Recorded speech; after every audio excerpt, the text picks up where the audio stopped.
Live from New Delhi, you're watching DD India Live, India's Voice to the World. I'm Siddharth Bharadwaj. Coming up in the next 30 minutes. Donald Trump to speak with China's Xi Jinping for TikTok deal. Beijing yet to publicly confirm or comment on the call. For the sixth time, US vetoes UNSC resolution for ceasefire and aid in Gaza. Claims it was biased against Israel and in favor of Hamas. Canada-Mexico signed deal to deepen economic ties as Mark Carney holds talks with Mexican president. Leaders committed to shared partnership with US ahead of the review meet next year. And in sports, India opens account at Senior World Wrestling Championship. Antim clinches bronze medal in freestyle 53 kilograms category.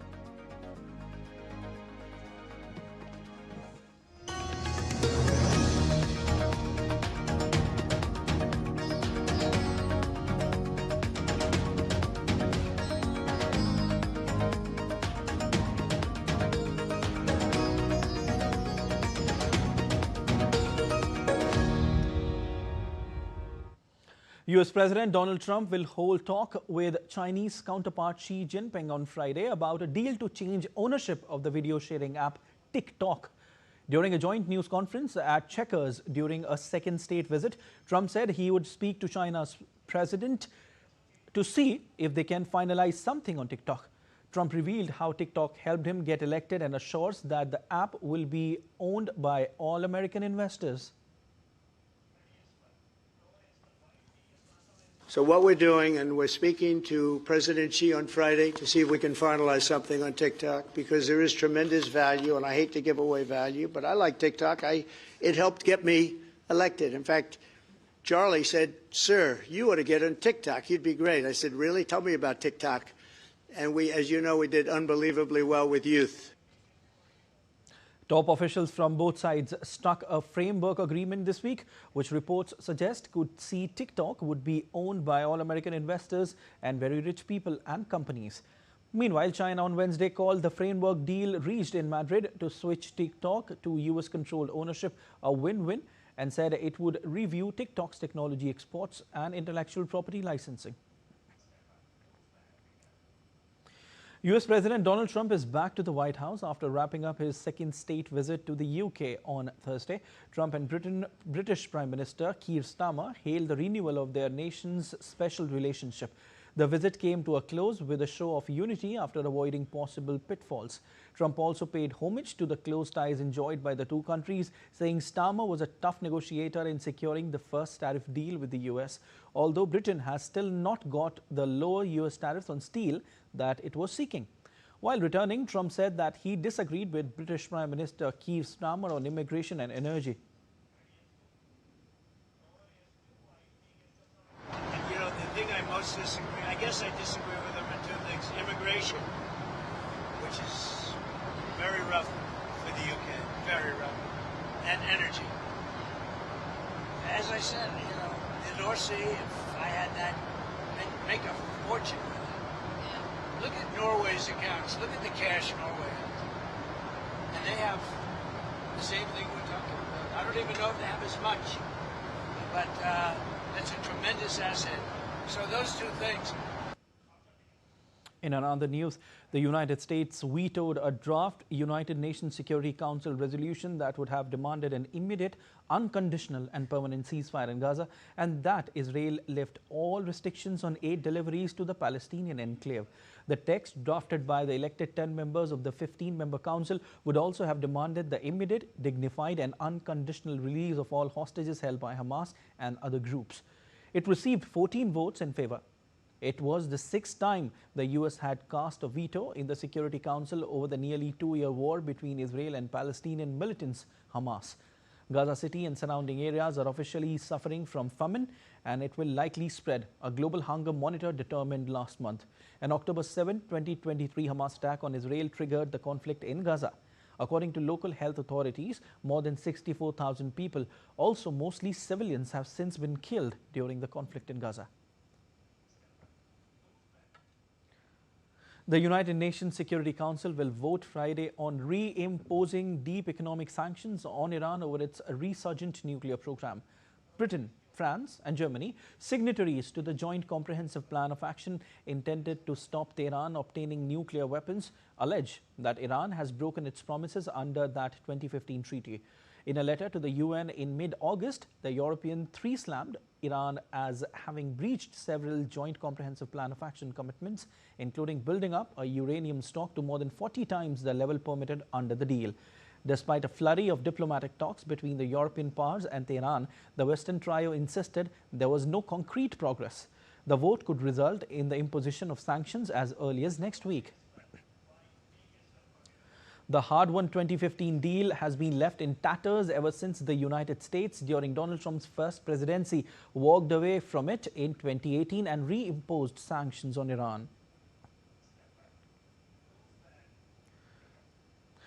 Venezuela has launched 3 days of large-scale military drills in the Caribbean as tensions escalate, with the United States over rising military activity in the region. More than 2,500 troops are participating in the 3-day drill, dubbed Sovereign Caribbean 200 on La Orchila, an island off Venezuela's coast. The exercises featured nighttime displays of military firepower, with Venezuelan forces firing anti-aircraft missiles and heavy artillery.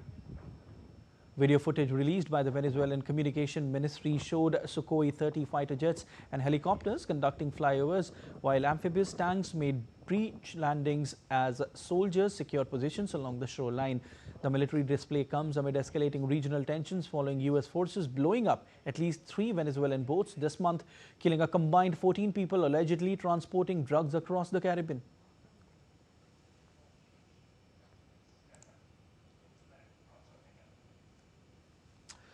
Thailand's King Maha Vajiralongkorn has endorsed Prime Minister Anutin Charnvirakul's new cabinet.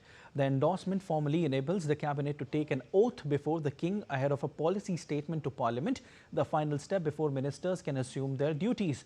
PM Anutin has previously unveiled key cabinet positions, including senior bureaucrat Ekniti Nitithan Prapas as finance minister.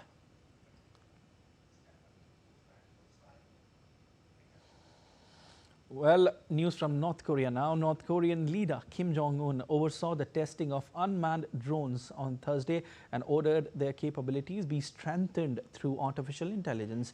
Earlier, Kim supervised the test of suicide drones with AI technology in March. The state TV KRT reported that Kim was satisfied with the test results of North Korea's Kumsong tactical unmanned attack aircraft and an unmanned strategic reconnaissance aircraft. Kim also approved a plan to further strengthen unmanned aerial vehicles capabilities.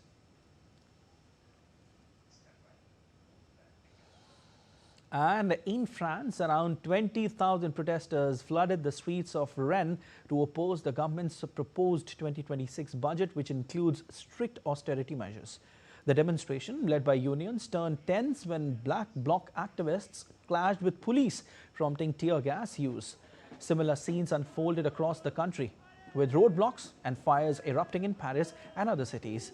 The unrest reflects growing frustration with President Emmanuel Macron's policy and signals deepening public anger over economic reforms.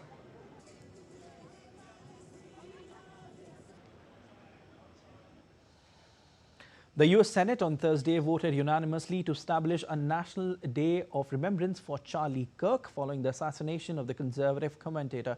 The proposed day, set for 14th of October, Kirk's birthday, aims to honor his life and political legacy. The memorial resolution comes 1 week after Charlie Kirk was killed during a speaking engagement at Utah Valley University. The designated Remembrance Day will provide an annual opportunity to recognize Charlie Kirk's contributions to conservative politics and youth activism. The Charlie Kirk Day resolution now heads to the House of Representatives. For the Day of Remembrance to become official, the House must approve a similar resolution before sending it to President Trump for final approval.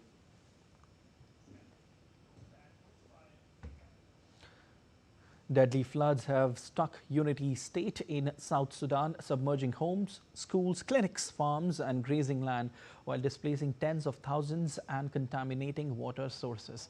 With 70% of the area already underwater, more than 220,000 people are affected. Humanitarians, supported by UN peacekeepers, are reinforcing dikes to shield communities. The United Nations Mine Action Service has cleared landmines to make way for flood defenses, helping families return and rebuild.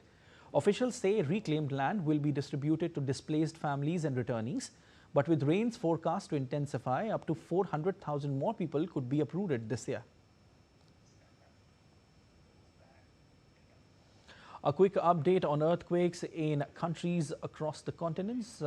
Russia was rocked by a powerful 7.8 magnitude earthquake that struck off the coast of far eastern Kamchatka Peninsula early on Friday, rocking buildings and prompting authorities to issue a tsunami alert.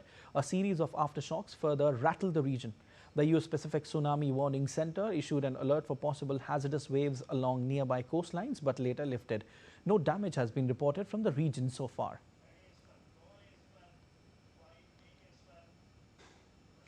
While in Asia, a shallow earthquake of magnitude 6.1 struck Indonesia's central Papua province early on Friday, damaging several public facilities, but there were no reports of casualties so far.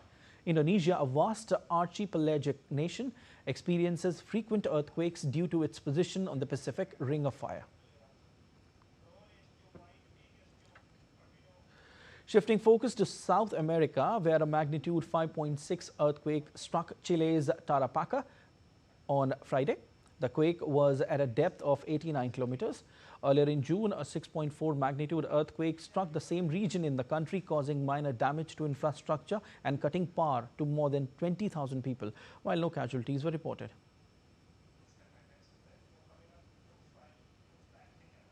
While we are heading for a short break, you stay tuned to DD India.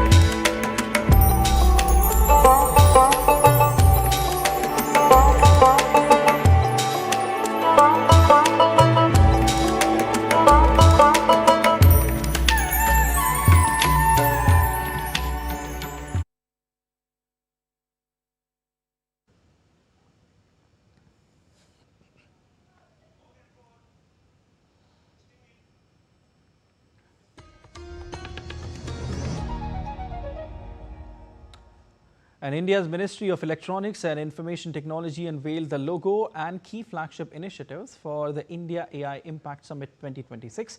Being hosted for the first time by a global South nation, the summit is guided by the principles or sutras of people, planet and progress.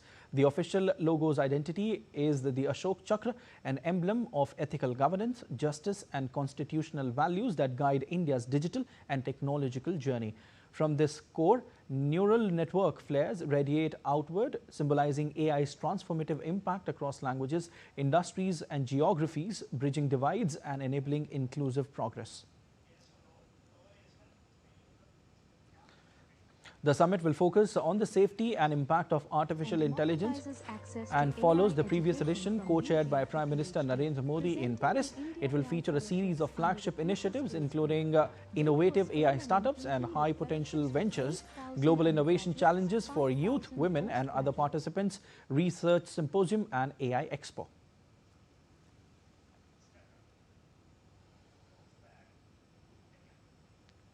India's ambassador to the United States, Vinay Mohan Kwatra, met U.S. Under Secretary of War Elbridge Colby at the Pentagon, and the two leaders reviewed the current agenda and charted actionable path on several initiatives in the pipeline of India-U.S. defense cooperation. Kwatra noted that he values Colby's deep knowledge, perspective and consistent support for India-U.S. strategic partnership, while the Secretary of War said he looks forward to continuing to elevate the critical defense cooperation with India.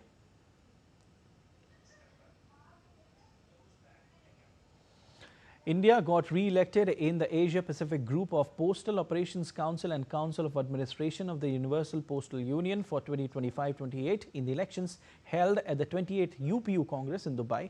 India has thanked members for their support and confidence in India.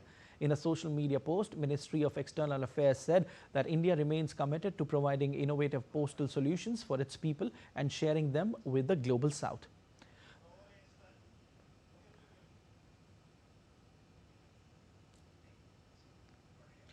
This milestone reflects India's growing global leadership under the vision of PM Modi.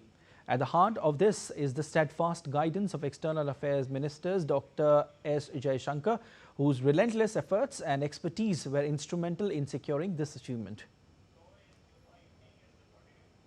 Minister for Communications Jyotiraditya Scindia said, "Together, we continue to drive innovation, advance financial inclusion and champion sustainability in the postal sector." With the world's largest postal network serving 1.45 billion people, Bharat stands uniquely positioned to contribute to the UPU's mission of a modern, inclusive and resilient global postal system. East Tech Symposium 2025 began today in Jharkhand's Ranchi, bringing together defense innovators and also senior army officials. Chief of Defense Staff General Anil Chauhan is attending the three-day event that features exhibitions and business to government or B2G sessions. With over 400 crore in projected procurements, the symposium marks a pivotal step in India's indigenous defense capabilities. In his inaugural address, the CDS emphasized India's quest for indigenous tech and self-reliance in defense.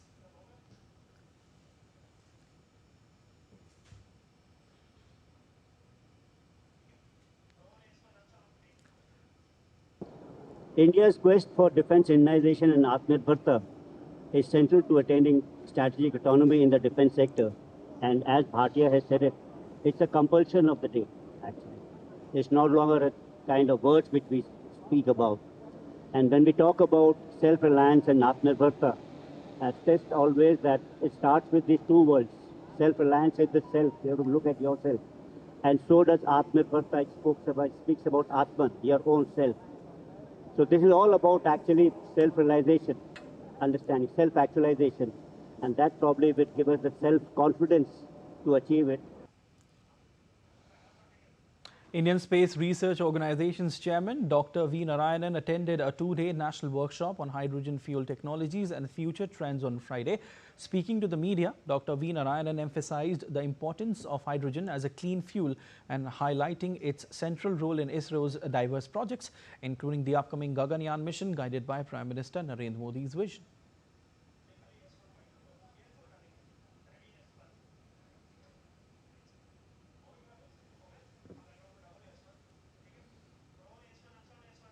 Hydrogen fuel is a very clean green fuel. For example, when you use this in a rocket engine along with liquid oxygen, the byproduct is simply steam, water. So it is not hazardous.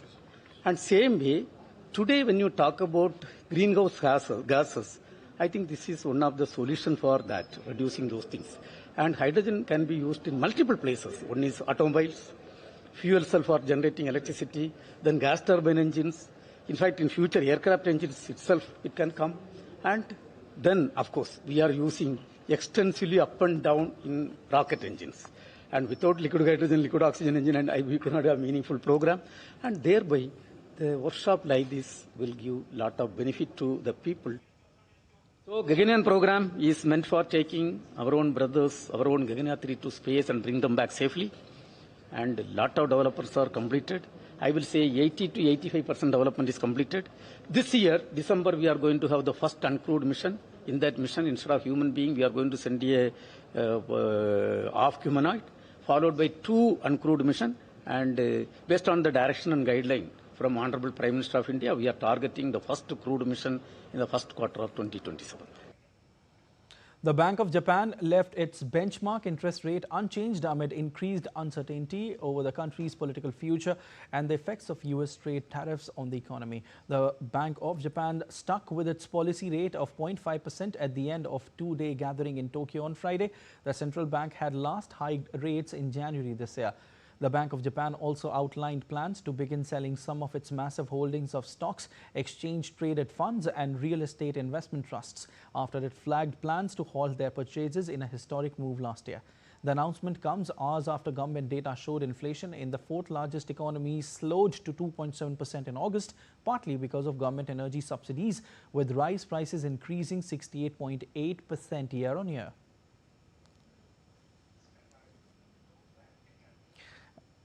And now some sports news. Wrestler Antim Panghal clinched historic bronze medal at the World Wrestling Championships in Zagreb in the 53 kilograms women's freestyle category on Thursday after defeating Sweden's Olympian Emma Jonna Malmgren 9-1 in a tough bronze medal match.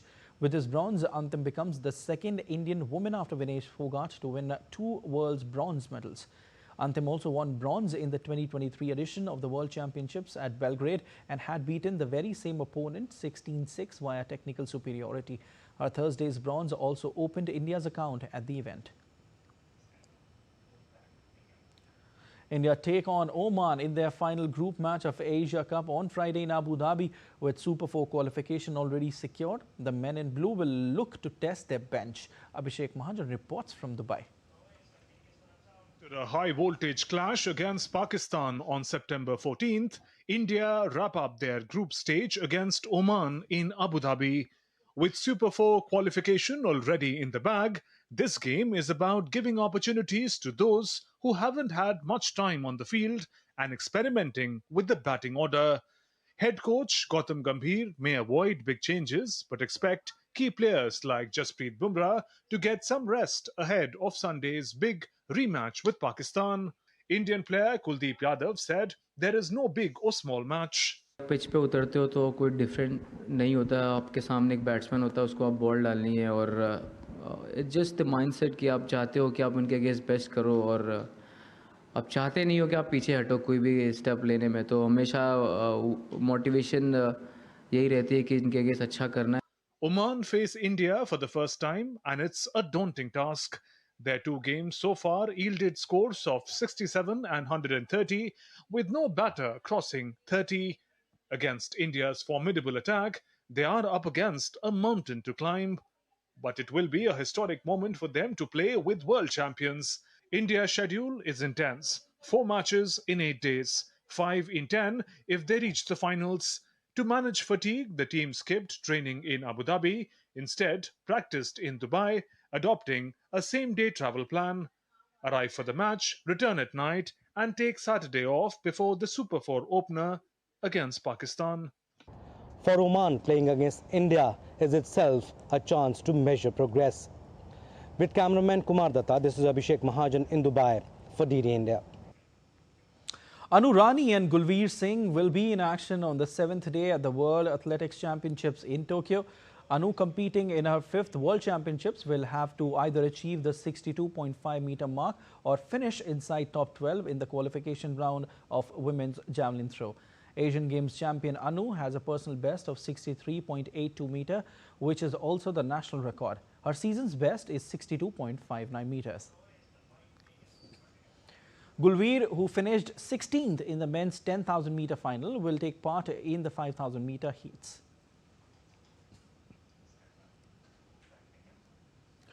Members of Team World say they are ready to be the underdogs and rise up to the occasion against the higher-ranked Team Europe in the Laver Cup tennis tournament. The annual tournament kicks off on Friday in San Francisco. Team Europe includes recent US Open champion and top-ranked player Carlos Alcaraz, Alexander Zverev, Holger Rune, among others.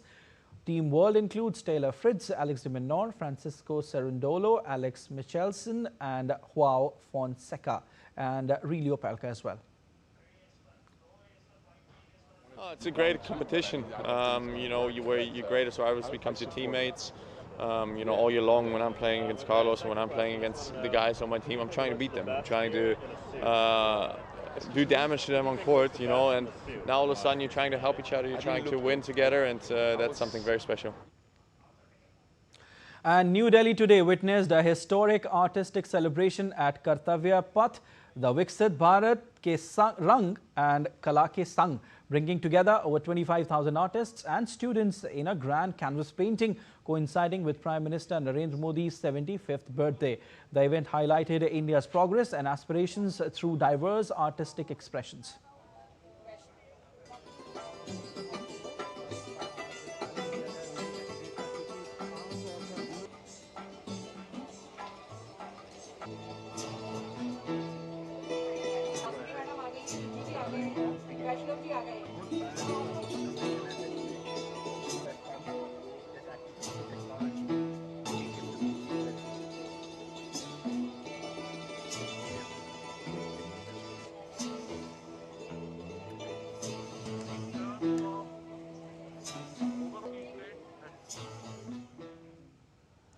That's all for this edition of DD India Live, but let us know your thoughts on the news of the day. For those on the go, you can get all the latest news and updates from India and across the world on DD India mobile app.